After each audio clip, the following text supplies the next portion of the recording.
Making Sense of EU. Welcome to Making Sense of EU, a podcast where scientific research sheds light on the pressing issues of EU affairs. Making Sense of EU is brought to you by the Institut d'Études Européennes of the Université Libre de Bruxelles. This series on the challenges liberal democracy is facing in the European Union is a product of the Horizon Europe research project RED-SPINEL, and it's co-funded by the European Union. My name is Frederick Poniard, and I am your host. In this seventh and last episode of the RED-SPINEL season of Making Sense of EU, we are delighted to welcome both Professor Ramona Coman of the Institut d'Études européennes in Brussels, as well as Professor Kelemen of Georgetown University in Washington, D.C. To wrap up this first series of episodes exploring the nature of dissensus surrounding liberal democracy, we chose to focus our discussions on the relative efficiency and legitimacy of EU instruments specifically set up to strengthen both the rule of law and democratic principles. On the eve of the 2024 European election, the time is ripe to take a step back and assess how EU actions over the past decade have impacted the relative health of liberal democracy and the rule of law across Europe. To do this, we welcome two leading academic voices on democracy and the rule of law. Professor Coman, who has already been a guest this season and is the lead investigator of the RED-SPINEL project, as well as professor at the Université Libre de Bruxelles, and Professor Kelemen, who is professor at the McCord School of Public Policy at Georgetown University. Both have research interests which include, among other, the politics and law of the European Union, as well as comparative public policy. They have both published extensively on the EU's efforts aimed at the promotion and protection of the rule of law, and as such are ideal guests with whom to explore the EU's specific efforts in the field. Building on this season's previous 6 episodes, the season's final entry will bring in two new elements. On the one hand, an expert American perspective on the challenges facing European liberal democracy and the rule of law, as Professor Kelemen comes to us from across the Atlantic, and on the other, an increasingly specific focus on the institutions and instruments of the EU. As a result, this episode is set to broaden the series' perspective as it introduces an extra-European point of view on the issues, while further homing in on how EU institutions in particular have fared in an environment characterized by ever-increasing dissensus. Before launching into the discussion, allow me first to formally welcome our two contributors. We have the principal investigator of the RED-SPINEL project, Professor Ramona Coman from the Institute of European Studies. Welcome, Ramona. Hello. And we also have our guest speaker today, Professor Kelemen from Georgetown University, Washington, D.C. Welcome, Daniel. Thanks for having me. Today we'll be talking a little bit about the mounting dissensus and the prospect for liberal democracy in the 21st century, which is obviously the overall topic of the RED-SPINEL research project, but bringing in some new insights with our guest speaker. However, before delving into a discussion about the EU's specific instruments and actions, might we first set the stage by asking Professor Coman to remind us how the concept of dissensus is framed in the RED-SPINEL project, and how it relates to the wider contemporary debates about liberal democracy and the rule of law in Europe. There is no democracy without pluralism and without the expression of different forms of dissent, such as contestation or opposition. We also know that the emergence of the European Union as a polity beyond the state has always been contested. Different visions of Europe have clashed from the very, very beginning. But what was often contested in the past by various actors in the member states and also at the supranational level was the nature of its policies. The contestation that we see today, and which has been more evident since the beginning of the 90s, is what we call the end of the permissive consensus. This is what Lisbeth Hogg and Gary Marks called the end of the permissive consensus. Today, we see that all aspects of EU integrations are under debate, not only its policies, but also, I would say, more importantly, the rules of the political game, the nature of the polity, core values, including democracy, rule of law, and fundamental rights. We also know that this critique of liberal democracy, which is not new, has come from different forms of different types of populist parties, anti-establishment parties, nativist political parties, authoritarian, and they have won elections in many EU member states with a program which is against liberal democracy. But also very, very important, I think, is to underline that this critique of liberal democracy doesn't come only from populist political parties. There is also dissatisfaction at the middle, and this is why we propose this concept of dissensus. That was very interesting, and I should say first, I've thought a little less about this theme of dissensus than Professor Coman, of course, because I haven't been directly involved in this project, so I'm learning a lot. Picking up on Professor Kelemen's curiosity about the theoretical work on forms of dissensus already accomplished within RED-SPINEL, could I ask Professor Coman to already share with us some of the initial findings on the different types of contemporary dissensus observed across Europe? In this context, we understand dissensus as the expression or the clash between different contrasting visions of liberal democracy by different types of actors, not only political actors, but also social legal actors, with the aim to maintain, to replace, or to restructure liberal democracy. We can distinguish between two types. We are at the very beginning of the project, and the typology will be elaborated in the next years, but I think we can distinguish already between constructive dissensus and disruptive dissensus. Constructive dissensus is when we see different views opposed, clashed, pitted against each other, and the possibility of the main political actors to reach a consensus. Disruptive dissensus is not only when consensus is not possible, but also when the views which are expressed are incompatible. The mechanisms of conflict resolution are also contested. I think it's also important, and you were getting at this, I think, to sort of distinguish what we might call a sincere dissensus about the meaning of liberal democracy, what falls within the bounds of liberal democracy, which procedures and things are debatable, what the role of courts, judges should be, things like that. There's sincere differences between, as you said, different parties and different governments over that. But then there's also a kind of insincere form of dissensus where you have regimes that are, and I think, you were getting at this when you talked about ones who've rejected rule of law and these core norms, where they actually don't believe in liberal democracy at all, but they don't, of course, want to come out and say, we embrace autocracy or something. So they still dress up what they do as illiberal democracy or something like that, or give it some label. Everyone wants to say they're a Democrat, right, these days. And so I think that plays in. We always have to keep a kind of skeptical eye to delineate the legitimate kind of dissensus and debate from people who are just sort of manipulating those concepts. Moving on to the episode's promised focus on the role played by the EU's supranational institutions and instruments, could I invite both speakers to reflect on how such constructive and disruptive forms of dissensus have unfolded across the EU's main institutions, and how each of them has responded to said challenge? With an eye on the upcoming elections, might I suggest starting with the case of the European Parliament? The European Parliament and parliaments in general are by definition the arena in which political parties or political groups express different views about values, democracy, and so on. And we have seen the European Parliament very active and very vocal, engaged in debates about the state of the rule of law in member states, not only Poland and Hungary, but also more recently in Spain and Greece, for example. The European Parliament is an interesting arena to understand and to see views about democracy and values today in the EU.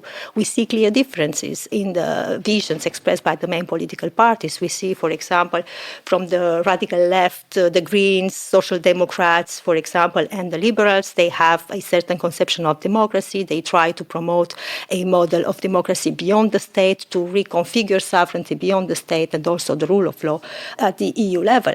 And we have other views which are expressed in general by radical right political parties, and I would even say some members of the European People's Party.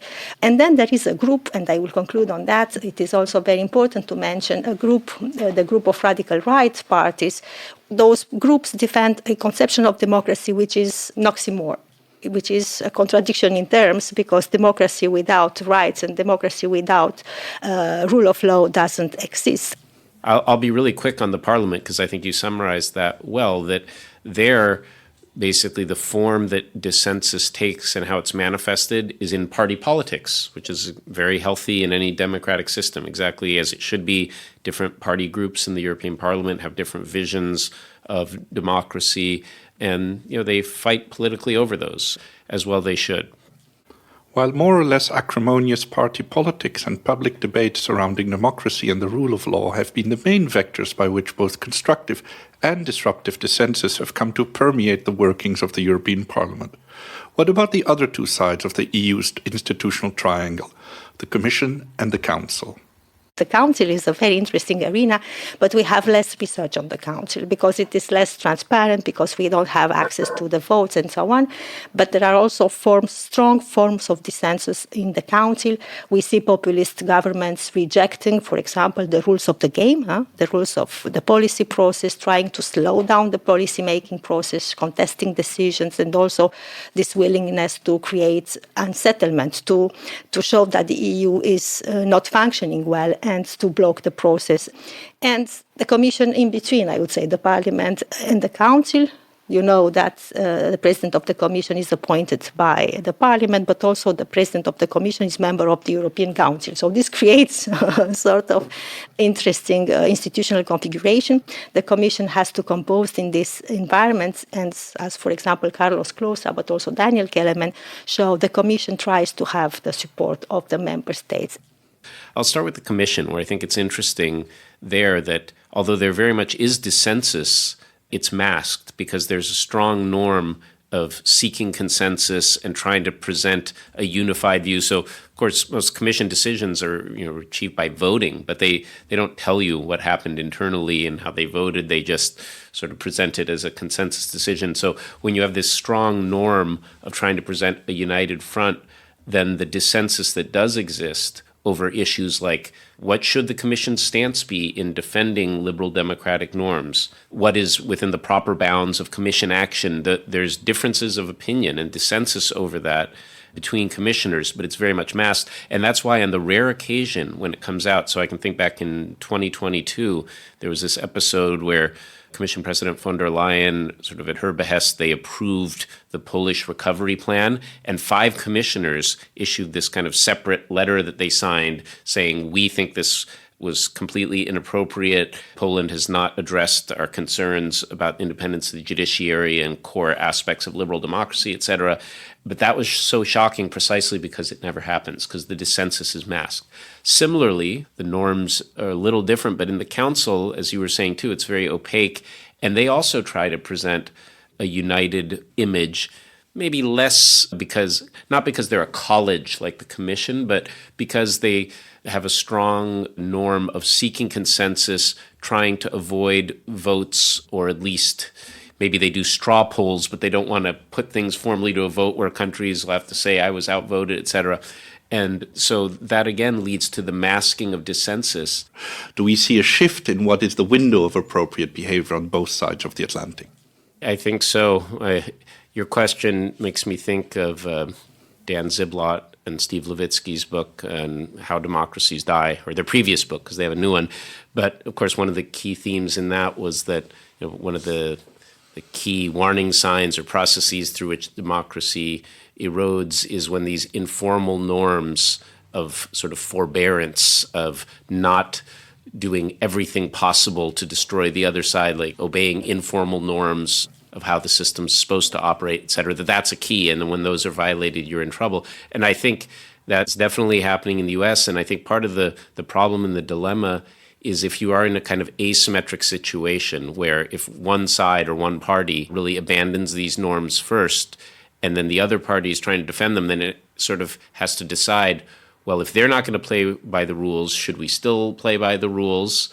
But then we're permanently disadvantaging ourselves. And that's, I think, one of the dilemmas that happens when at least one party kind of goes down that path. Well, I will talk about the EU and the example that I know, which is the discussions about the rule of law in the European Union. And what we see, it is normal, as I said also before, to have contestation on the meanings, for example, the conception of the rule of law, the power of judges, and so on. What we see on the other side, with those political parties which have a strong critique of liberal democracy is the contestation of both formal and informal rules. It's, for example, to give another concrete case, the Hungarian Fidesz is not only contesting the formal rules, for example, of decision-making in the council, or, for example, the power of the parliament to trigger Article 7. It's also the contestation of informal rules, for example, this culture of consensus that Professor Kelemen was mentioning before, this dialogue between diplomats, which is based on, trying to reach a consensus. It's this confrontational approach, this self-victimization, also this idea that there is an ideological fight, reinventing everything, and contesting legality at each stage of the process. How has the EU, as a supranational compound democracy with an indirect or complicated relationship with the European citizens, responded to these challenges? I don't think the European institutions have been very effective so far in their response. Definitely, to give credit where credit's due, I think in the past 2 years or so, we have seen EU institutions stepping up more. They have used their budget power for the first time in the past year, suspending funds to Hungary and to Poland for violation of core norms of liberal democracy or rule of law norms. So you've seen that. You've seen more infringement cases, kind of law enforcement actions directed at judicial independence and other core liberal democratic values, something we didn't see much for the past decade. So there has been some movement, for sure. But if you think in the bigger picture, this sort of dissensus has taken the form of democratic backsliding in some states going back now to about 2011. So we're well over a decade. And overall, the EU has not responded very effectively. I think the EU is still trying to find its way. And I think one of the many factors, I won't list them all, but relates to the theme of this research project about dissensus, that I think there were some actors felt unsure about whether the EU is really justified in intervening in a strong way to defend these values. They sort of were susceptible to rhetoric saying, well, be careful, if you do that, it could backfire, you don't really have the legitimacy to do it, etc. And so those kind of self-doubts that are fostered by this dissensus are part of the story. EU institutional actors have been slow to react when the first measures were adopted by the Hungarian Fidesz government in 2010, and we have seen that the issue has been very, very divisive in all EU institutions. It took 7 years to see the parliament triggering Article 7, so 7 years of debates to see the parliament doing something and triggering Article 7 against Hungary, and also very divisive in the council. And this is what explains the silence of ministers until very, very recently, and also the fact that Article 7 is point mort, at the standstill for the moment. EU institutions have been slow to react. But the advantage of this, I would say, I have to underline also a positive thing, is that all the instruments that EU institutional actors have put in place over the past decades, the advantage of this is that there is more legitimacy in the process. There is this input legitimacy, the fact that it was a lot of debate in the parliament, within the commission, although less transparent, and also in the council. We have a set of instruments which are imperfect, we can say, but at least this created the opportunity to address big and important questions for us, for the EU, also for the member states, and to discuss them in different arenas. So this is what I would say, that in terms of process, what is positive is that we had more debates, increased input and throughput legitimacy, to use Vivian Schmidt's terminology. But then in terms of outcomes, of course, it was too little too late, that the instruments are not effective. And why they are not effective? Because this also depends on the political will, on the ability of the institutions to use them properly. This depends on the political will of the Commission. This depends also on the political will in the Council. Continuing on that idea of the EU and as an actor in democracy internally at the member state and European levels, if you look historically, at the beginning the EU was maybe a facilitator for the democratic process, a mediator, then with enlargement a regulator for very newly democratic regimes. And the last 2 years, as you mentioned, it's been taking a role of something of an enforcer with more punitive tools. But now we see electoral results in certain countries like Poland where new regimes are seeking to rebuild or re-strengthen or return from, if I may use a colorful expression, from the brink. And so here the EU is looked at no longer as only an enforcer, regulator, mediator, facilitator, but also as a partner to rebuild or to reconstruct. This is very different. Do you see the premises of this? How can the EU as a supranational institution accompany a member state or an actor or a player within the European polity towards returning to being a positive player? And does it have that in itself? In a way, that's more the EU's traditional role, as you were saying. The EU has long acted as a kind of magnet for encouraging democratization by giving carrots and sort of incentivizing that. You saw that in Southern Europe, you saw it later in Eastern Europe. And so in the particular case of states that maybe had been on a backsliding trajectory and then turn around, I think it can again take that sort of approach. And we see that already in the reaction with the Polish regime, where this is all very much ongoing right now, but the Commission's making it clear that they plan on releasing funds, et cetera, as the government sort of re-engages and undertakes efforts to reestablish rule of law, judicial independence, et cetera. So it can sort of be a partner in that respect. But I think that's not, for me, so hard, although there's important questions of how you get back on the path without sort of violating the law in the process. Those are legitimate questions. But I think the real challenge for the EU is more when countries are on the backsliding agenda and it has to get into that uncomfortable position of being a bit more punitive, as you said. But I think on the other trajectory, it's quite comfortable acting.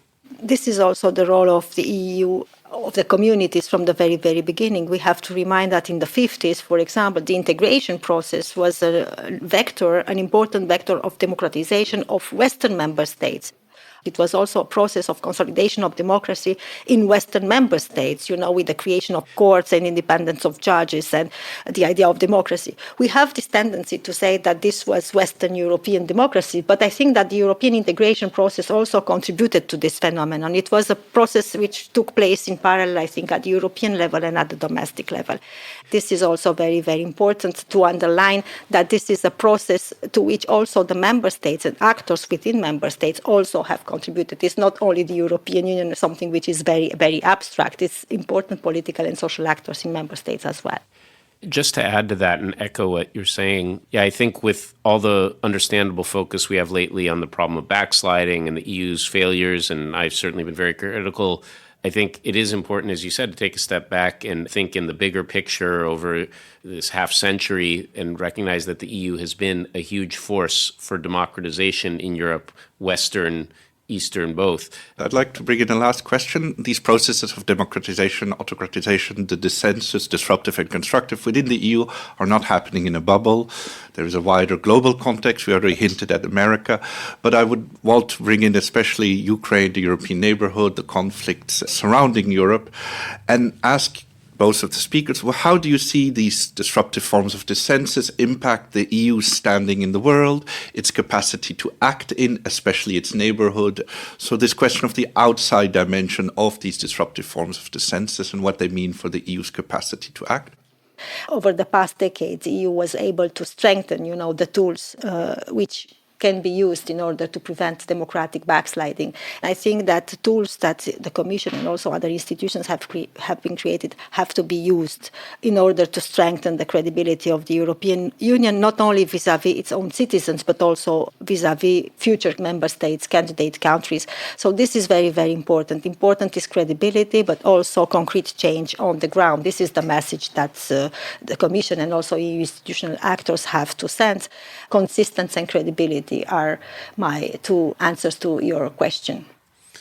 And I would agree with the potential that you're describing for the future, but let me play my role as the pessimist here, the critic looking backwards at least. So even if it's true that they have all these tools now they could use going forward, if we think over this past decade plus, what has been the impact of this dissensus and the backsliding within the EU on the EU's capacity, as you asked, to sort of defend or promote these values internationally, there I think it's really been a disaster. Because first, let's just remind ourselves that if you look at ratings bodies like VDEM that rate regime types, of the 10 fastest backsliding countries in the world, not in Europe, but in the world, 2 of them in the decade of 2010 to 2021, 2 of them were EU member states, Hungary and Poland. 2 others were EU candidate states, Serbia and Turkey. And this is, in a union that professes to be a union of democracies, has been, as we said, a magnet for democratization. So I think it shows that the EU has had a real problem, not just internally, but in the kind of credibility of the EU to be an actor promoting democracy. It's a central plank of EU foreign policy, such as it is, to the extent the EU has a foreign policy, a central plank of that is the promotion of democracy. But how much credibility do you really have promoting democracy when you have these problems at home? Like for me, it was very striking. In December 2021, President Biden hosted this thing called the Summit for Democracy. And Hungary was not invited because it was categorized as an autocracy by the government. And that's sort of a bad look for the EU when at that time, really nothing had been done much about Hungary internally. They hadn't suspended funds yet or anything. And it was a member state in good standing in the council, but it's not even invited by the Americans to a summit for democracy. So that kind of says something. And then the last thing I'd say, in terms of enlargement, how are you going to credibly pressure candidate states to commit themselves to institutions of liberal democracy and judicial independence when you aren't standing up for those internally?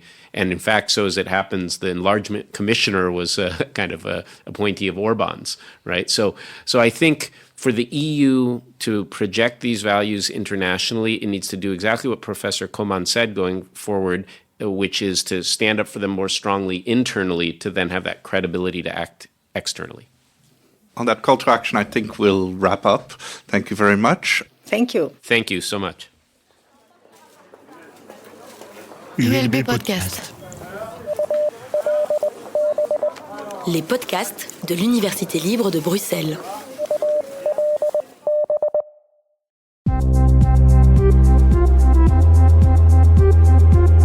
Making sense of EU.